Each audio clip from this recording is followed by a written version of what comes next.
missing. That's better. We expect to see things in color.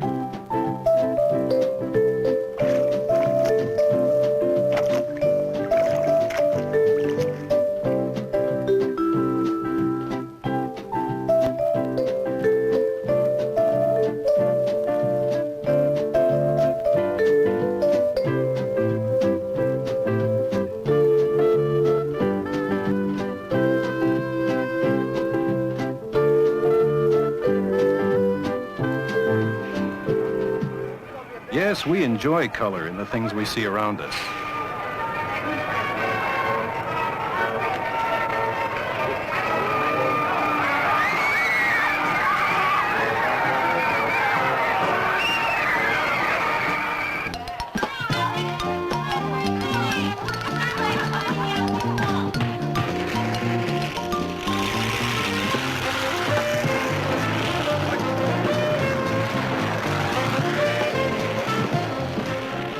And we use color in many other ways.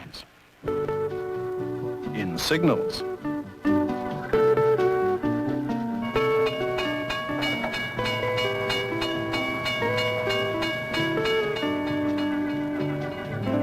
In flags for communication.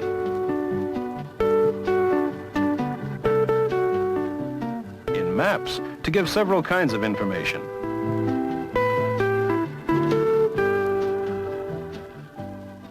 As a scientific tool.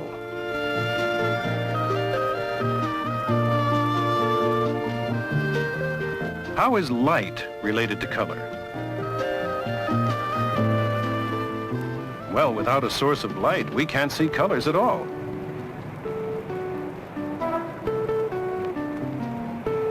And light sources themselves have various colors.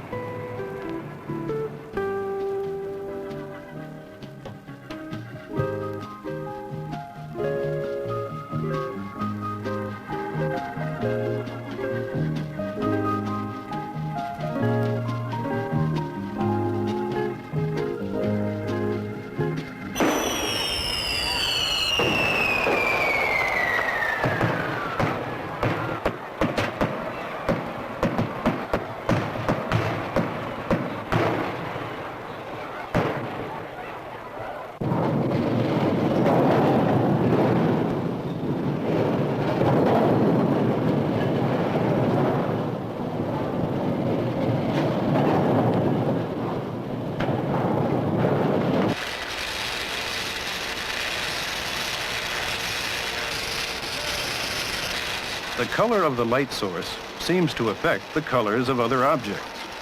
Why is that? And how does sunlight, for example, make it possible for us to see many colors? We can find out about that with some simple demonstrations. This light is very much like sunlight. Both are white light. I'm going to use this spotlight and some other equipment for some experiments with light and color. Notice that the cardboard closest to the light has a thin slit, so only a narrow beam of light can pass through. Now watch what happens when I put a triangular piece of glass, a prism, in the path of the light. The prism bends and spreads the light. This is called refraction. And when it reaches the other screen, we can see that the light has been spread into the rainbow of colors that we call a spectrum. You may have seen the same spectrum in the spray from a garden hose. And of course, you see it in a rainbow after a storm. But how is sunlight separated to form a rainbow? Well, raindrops in the air may act like prisms to spread or refract the white light of the sun into the spectrum. So apparently, white light is a mixture of many colors that can be separated by a prism.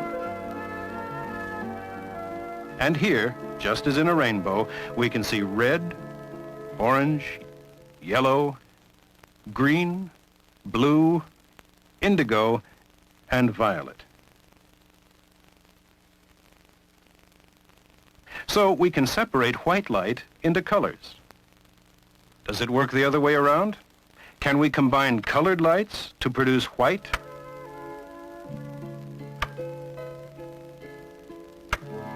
Yes. And for that reason, red, blue, and green are called the primary colors of white light. Now we know a prism will divide white light into a spectrum of several colors. What if we use this same setup with a colored light?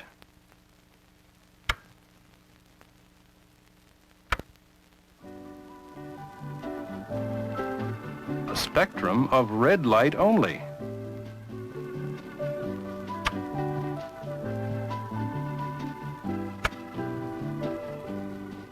A spectrum of blue light only.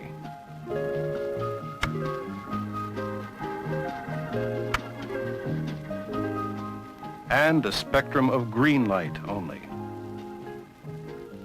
So there are differences in sources of light, and various objects may react differently to a light source. Why do some objects cast shadows? It's because they don't allow light to pass through. We say that such objects are opaque. But if the light can't pass through, where does it go? Well, most of the light falling on the white material bounces off again. That is, it's reflected. But what happens with the black material? Since it doesn't reflect much light, what becomes of the light falling on it? It's opaque, so light can't pass through. Does a black object absorb light? How can we tell if light is being absorbed? Well, light is one form of energy, and energy can change from one form to another. The cloth is becoming warm. It must be absorbing the light energy, which is changing to heat. So, an object appears black because it absorbs light instead of reflecting it. Then why do some objects appear to be colored, while others appear to be white? Here's a clue. Notice how the white scarf reflects colored light. We know that the three primary colors of light added together produce white. So an object that reflects all three primary colors equally will appear white in white light. Does that help to explain why some objects appear to be colored? Watch what happens when we use colored light. Red light is reflected only by the white background and by the red material. The other materials absorb red light and appear almost black. What if we use another colored light?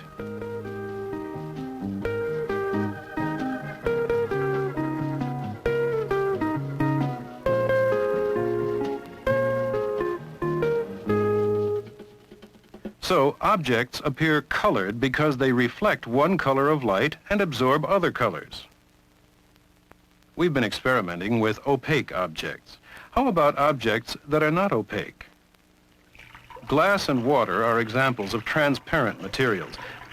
Light passes through them, so we say they transmit light. Now, will different kinds of materials transmit light differently? Wax paper is an example of a translucent material. It transmits some light, but you can't see through it clearly. You can see clearly through a transparent material. Now, a clear pane of glass will transmit any color of light.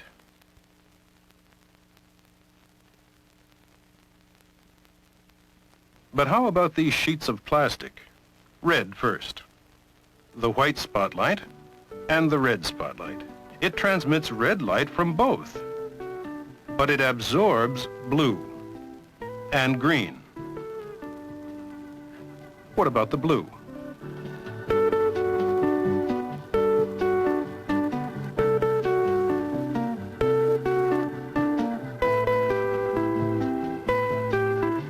So different types of materials have different ways of transmitting light and color.